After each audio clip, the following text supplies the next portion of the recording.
Well, as I said, we are really, really excited about 2018. Have been out to a number of tournaments, talked to players. As we heard from our champions, I think there's genuine excitement. Guys are really looking forward to it. They love the format. I've really heard nothing negative. As we try to produce the best field and the best show that we can here, it's very gratifying to get that kind of feedback from our players. Last year, we were kind of selling the story. We knew that the team format was going to have a big impact, but didn't really know how far it was going to go. I mean, we knew it was going to be positive. But since the World Golf Rankings started, and they measured the strength of field for every event, going back into the 1980s, this was the best field, strongest field we've ever had last year. We had 7 of the top 10 players in the world. Obviously, we were very happy about that. We found it interesting, a little stat that we followed. After the Zurich Classic, the next 18 tournaments in a row, the winners of each one of those tournaments participated in the Zurich Classic. So it kind of goes to the depth of the field. Even 2 of those were opposed tournaments, but the winners of those 18 in a row all played at the Zurich Classic last year. So that was kind of a neat string. Dustin Johnson beat Jordan Spieth in a playoff at the Northern Trust and broke our streak, but it was a nice run while it lasted. That's a pretty incredible run. So in terms of news for this year, we are changing. Our format remains the same. We're just changing the days that they are playing. Last year, our best ball was on Friday and Sunday, and alternate shot was Thursday and Saturday.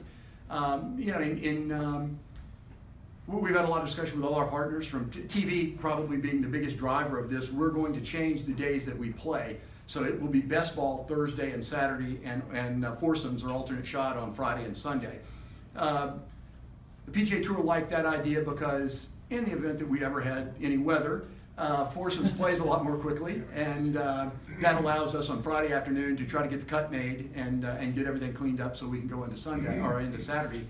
And from a TV standpoint, they really pushed it because the foursomes alternate shot allows a lot more movement. If somebody really goes low in alternate shot, you can jump and leapfrog a lot of people.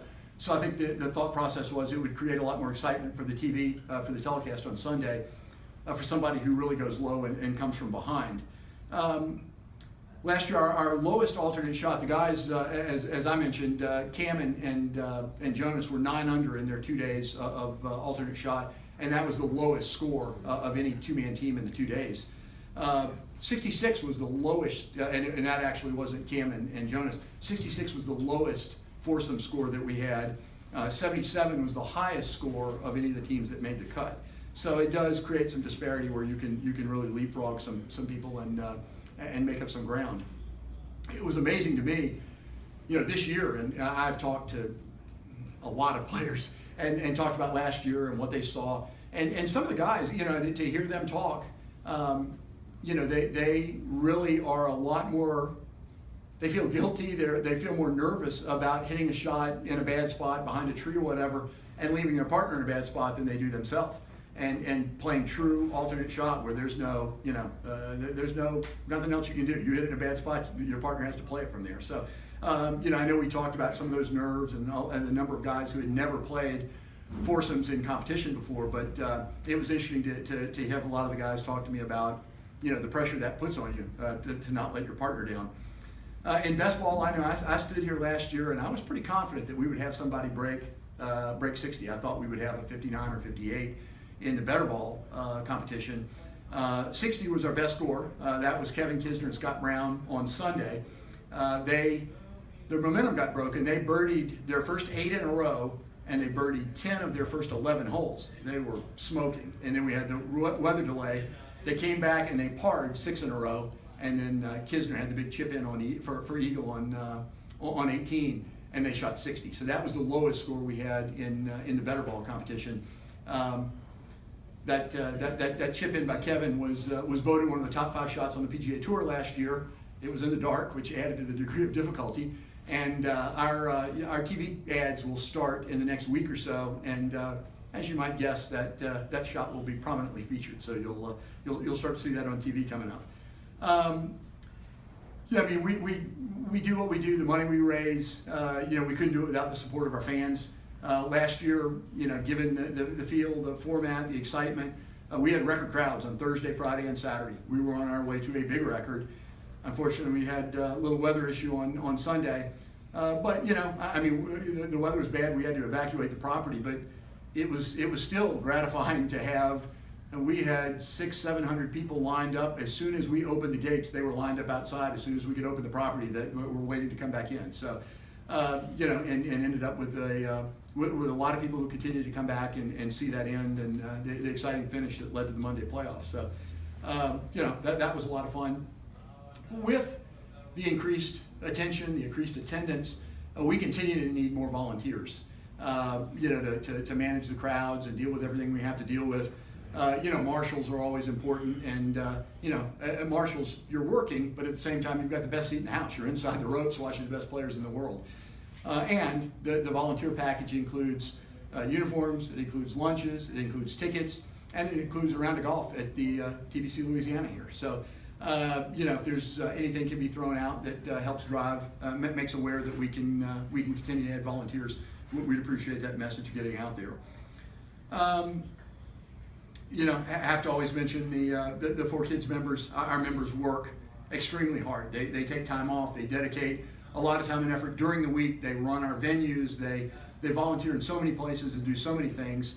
They also help sell the golf tournament, and it's their pride, their ownership in what we do that creates the impact that we have.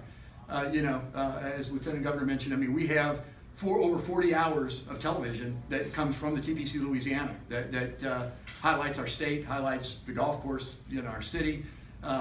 Within that, how many times are they showing the Superdome, the streetcars, the oyster shucking, and neon lights, and all the positive things. So we're very proud of the exposure that we bring. We've generated, the 4Kids Foundation has donated over $34 million over the life of the event. Over $9 million in the last 5 years. So, without the effort of all our 4Kids members, everything that they do, we would never be able to create that kind of impact. And I know our members are they're very proud of the impact we're having on the lives of children in our area. So, always have to thank them for all that they do.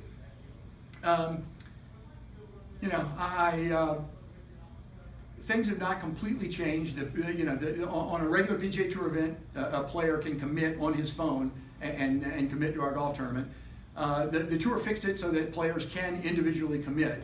Unfortunately, as of yet, but we've been promised Friday, a player will be able to commit. Cameron will be able to commit and say, Jonas is going to be my partner. That doesn't become official until Jonas does the same and confirms that Cam is his partner, and then it'll be official. But as of right now, they're having to call.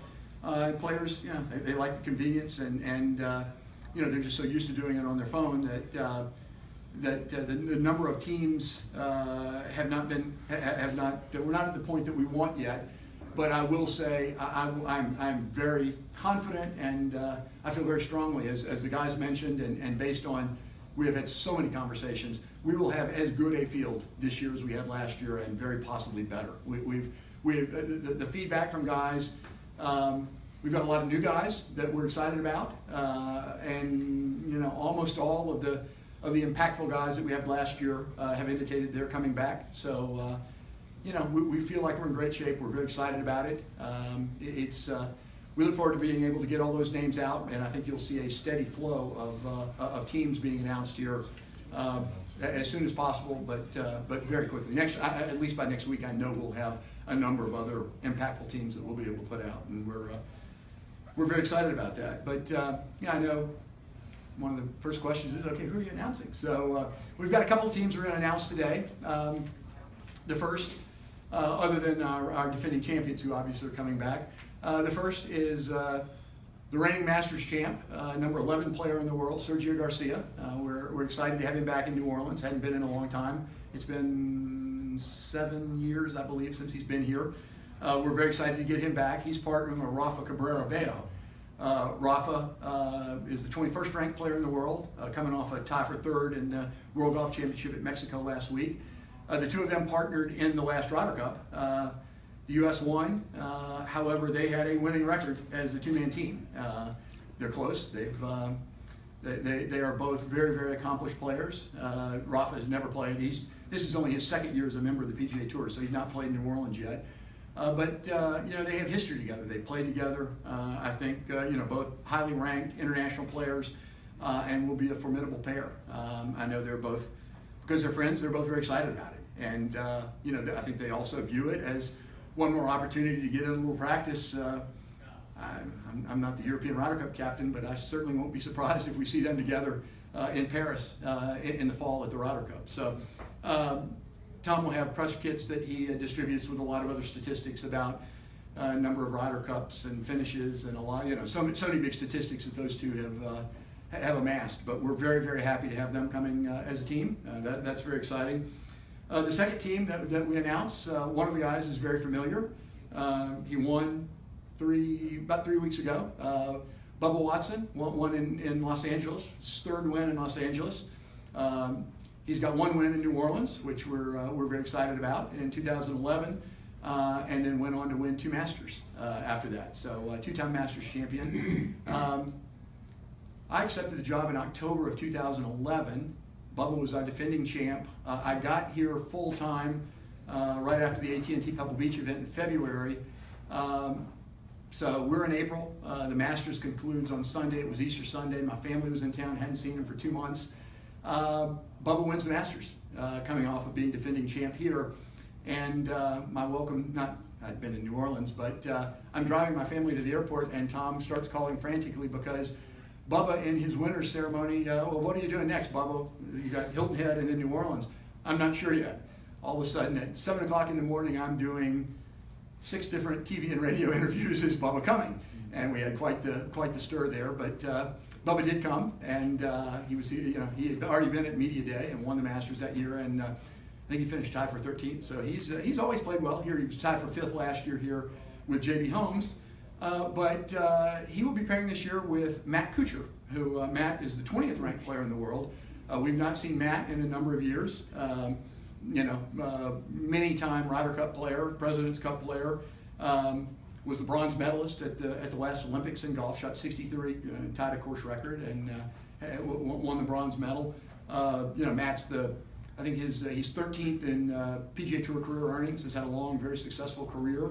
Tom will have a lot of those other statistics in the press kit. But Bubba and Matt as a team, we're excited about that. Sergio and Rafa, those are 2 to get us started. 3 of those guys were not here last year, so to the point that some of our guys have made, I think we will see some new players here, and we'll have a lot more to announce as we go forward. But we're very excited about the year. I think it's very positive, and we look forward to making a lot more announcements.